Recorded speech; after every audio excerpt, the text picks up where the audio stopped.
जय हिंद दोस्तों। हम शुरू करने जा रहे हैं राजस्थान बूस्टर डोज हिस्ट्री के किसके लिए पढ़ रहे हैं, आरएसएम एसएसबी लेबर सिस्टम के लिए, जिसका पेपर जून में होने वाला है। बीच में वीडियो का गैप देने के लिए माफ़ी चाहता हूँ। तो चलिए शुरू करते हैं सबसे पहले क्वेश्चन के साथ। तो सबसे पहले क्वेश्चन क्या है कि 1905 में जयपुर में वर्धमान पाठशाला की स्थापना किसने की। 1905 में जयपुर के अंदर वर्धमान पाठशाला की स्थापना किसने की, तो किसने की, तो उसकी स्थापना करते हैं अर्जुनलाल सेठी। किसने की, तो वो की है अर्जुनलाल सेठी ने। तो आप ध्यान रखेंगे। नेक्स्ट क्वेश्चन है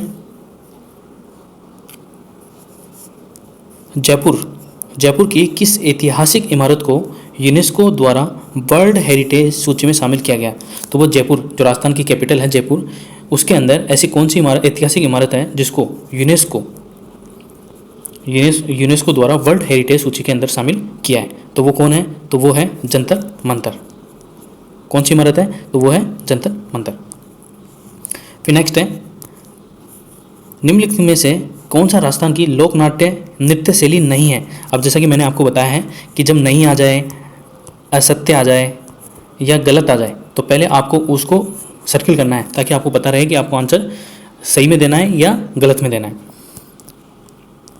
तो निम्नलिखित में से कौन सा राजस्थान की लोक नाट्य नृत्य शैली नहीं है, तो कौन सी नहीं है, स्वांग नहीं है, रम्मत नहीं है, दाढ़ी नहीं है, ख्याल नहीं है। तो दाढ़ी एक नृत्य शैली नहीं है राजस्थान की लोक नाट्य नृत्य शैलियों में। बाकी स्वांग भी है, रम्मत भी है और ख्याल भी है। नेक्स्ट क्वेश्चन है निम्नलिखित में से राजस्थान का कौन सा लोकवाद्य तत्वाद्य है। जो लोकवाद्य यंत्र है उनमें से तत्वाद्य यंत्र कौन सा है, जो नीचे ऑप्शन में दिया हुआ है। और तत्वाद्य यंत्र कौन से होते हैं, जो तार से बने होते हैं, जिनके अंदर तार लगे होते हैं और तारों के कंपन से स्वर उत्पन्न होते हैं, उनको तत्वाद्य यंत्र कहते हैं। तो निम्नलिखित में से राजस्थान का कौन सा लोकवाद्य तत्वाद्य है। ठीक है मतलब पूछ रहा है कि कौन सा है, तो वो है जंतर। कौन सा है, वो है जंतर। नेक्स्ट क्वेश्चन है मेवाड़ प्रजामंडल में किस महिला ने महत्वपूर्ण भूमिका निभाई। तो मेवाड़ प्रजामंडल की वह कौन सी महिला थी जिसने महत्वपूर्ण भूमिका निभाई, तो वो कौन सी थी, तो वो थी नारायणी देवी। कौन थी, नारायणी देवी। नेक्स्ट है सर वीटी कृष्ण रामाचारी किस राज्य के दीवान थे। पहले दीवान होते थे राज्य के प्रमुख, जैसे आज मुख्यमंत्री होते हैं वैसे ही। जो वीटी कृष्ण रामाचारी थे वो किस राज्य के दीवान थे, तो वो थे जयपुर के। किसके थे, जयपुर राज्य के दीवान थे। नेक्स्ट है बिनोटा क्या है। तो बिनोटा क्या है, तो बिनोटा ऑप्शन देखिए, दुल्हन के विवाह का बेस होता है, दुल्हन द्वारा तोरण मारने की रस्म होती है। तो जो बिनोटा होता है, बाकी दो है यहाँ पर, ये रहे। जो बिनोटा होता है वो होता है दूल्हा दुल्हन के विवाह की जूतियाँ। जो बिनोटा होता है वो दूल्हा और दुल्हन के विवाह की जूतियाँ होती हैं, जो जूता छुपाई रस्म होती है वो होती है बिनोटा। नेक्स्ट क्वेश्चन क्या है, तो नेक्स्ट क्वेश्चन है 1857 की क्रांति के समय राजपूताना के एजीजी कौन थे। तो एजीजी कौन होते थे, एजेंट टू गवर्नर जनरल, मतलब गवर्नर जनरल का प्रतिनिधि होता था एजीजी। तो 1857 क्रांति के समय राजपूताना के एजीजी कौन थे, तो वो थे जॉर्ज लॉरेंस। कौन थे, जॉर्ज लॉरेंस। नेक्स्ट है हल्दीघाटी के युद्ध से पूर्व महाराणा प्रताप से समझौता करने के लिए अकबर ने निम्नलिखित में से किसे भेजा था। तो हल्दीघाटी का युद्ध कब होता है, तो 1576 को होता है। और किस किस के मध्य होता है, महाराणा प्रताप और अकबर द्वारा भेजे गए जो सेनापति था मान सिंह, उनके बीच में यह युद्ध होता है। तो हल्दीघाटी के युद्ध से पूर्व महाराणा प्रताप से समझौता करने के लिए अकबर ने निम्नलिखित में से किसे भेजा था, तो वो भेजा था सैयद हासिम को।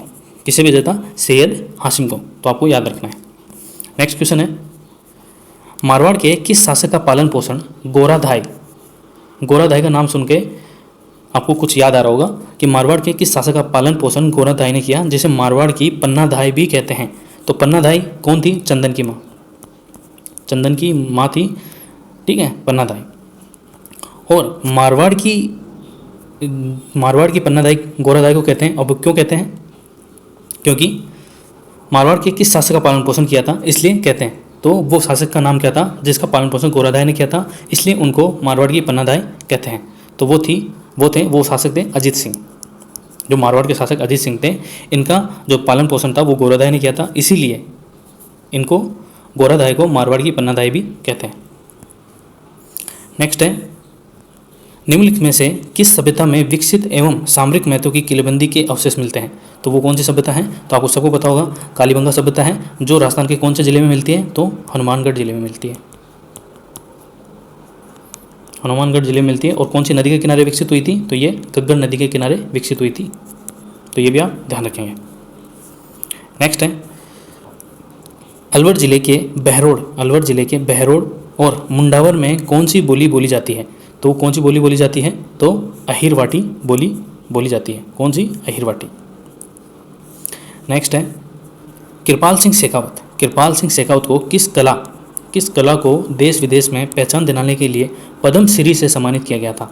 तो कृपाल सिंह शेखावत को किस कला को देश विदेश में पहचान दिलाने के लिए पद्मश्री से सम्मानित किया गया था? तो वो थी ब्लू पोट्री। कौन सी थी? ब्लू पोट्री, जो कहाँ की फेमस है? जयपुर की। ठीक है। और जो ब्लैक पोट्री है वो कहाँ की है? तो वो है कोटा की।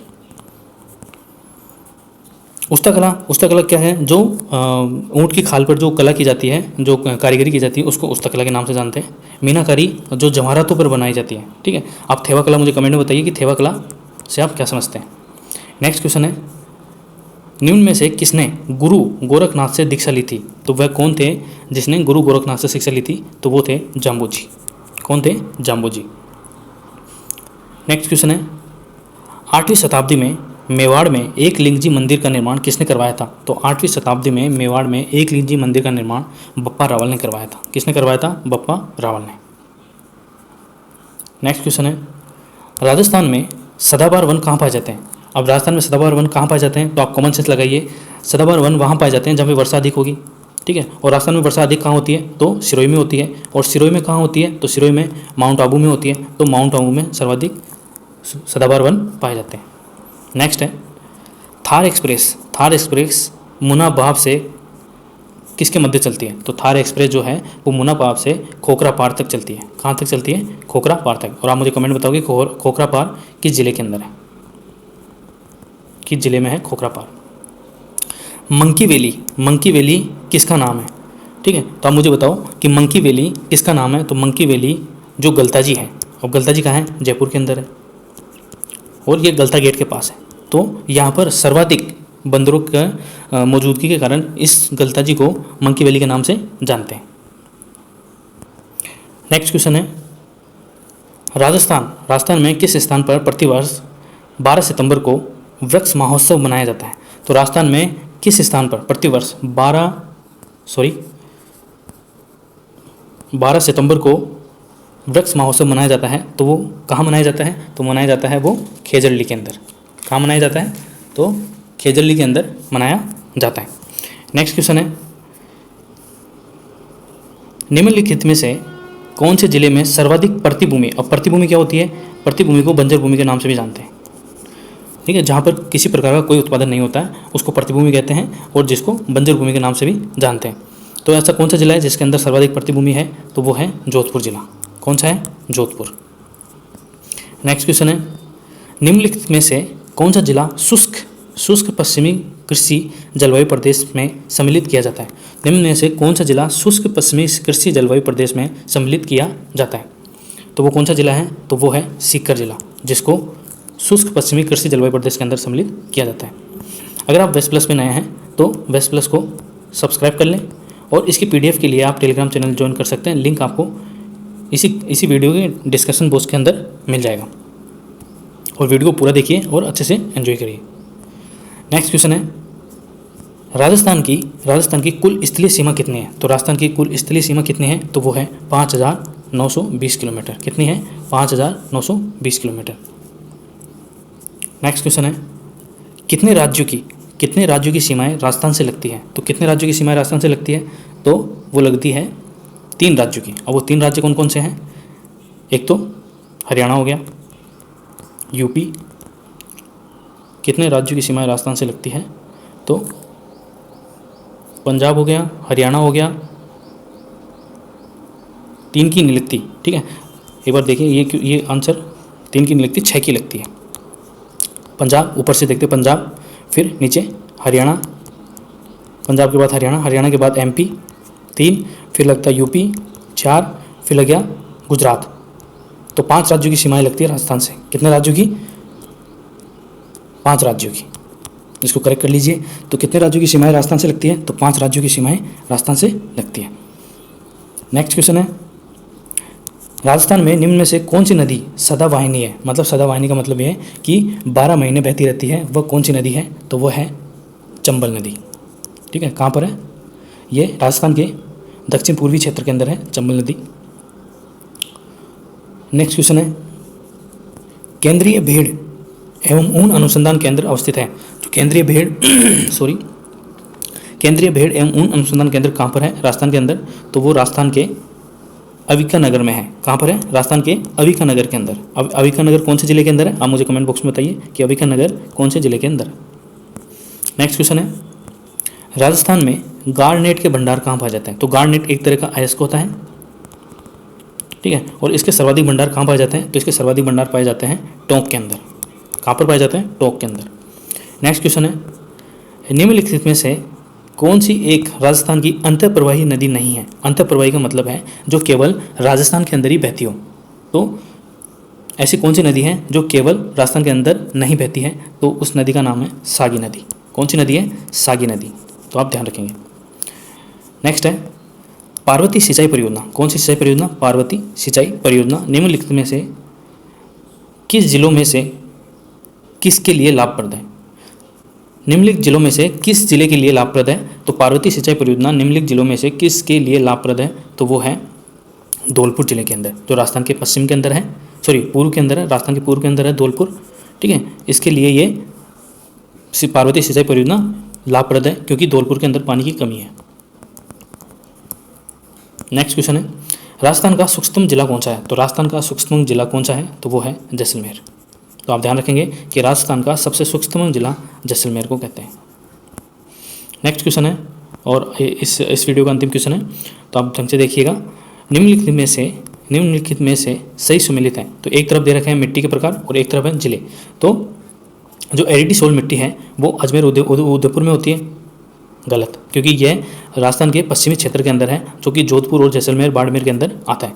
एल्फीसोल, तो एल्फीसोल बीकानेर और गंगानगर में नहीं आती है। एल्फीसोल आती है जयपुर अजमेर के आसपास। और जो इनसेप्टिसोल है, इनसेप्टिसोल भीलवाड़ा और पाली के अंदर मिलती है। तो ये अपना करेक्ट आंसर हो जाएगा कि इनसेप्टिसोल्स भीलवाड़ा और पाली के अंदर होती है। तो आप मुझे कमेंट में बताइए कि जो वर्टिसोल मिट्टी है वो कहाँ पाई जाती है राजस्थान के अंदर। अगर आपको ये वीडियो पसंद आए तो लाइक कीजिए और अपने दोस्तों के साथ शेयर कीजिए। और अगर आपने चैनल को अभी तक सब्सक्राइब नहीं किया है तो वेस्ट प्लस को सब्सक्राइब भी कर लीजिए। और इसकी PDF के लिए मैंने आपको टेलीग्राम चैनल के लिए बता ही दिया है, तो आप टेलीग्राम चैनल ज्वाइन कर सकते हैं। वीडियो पूरा देखने के लिए धन्यवाद।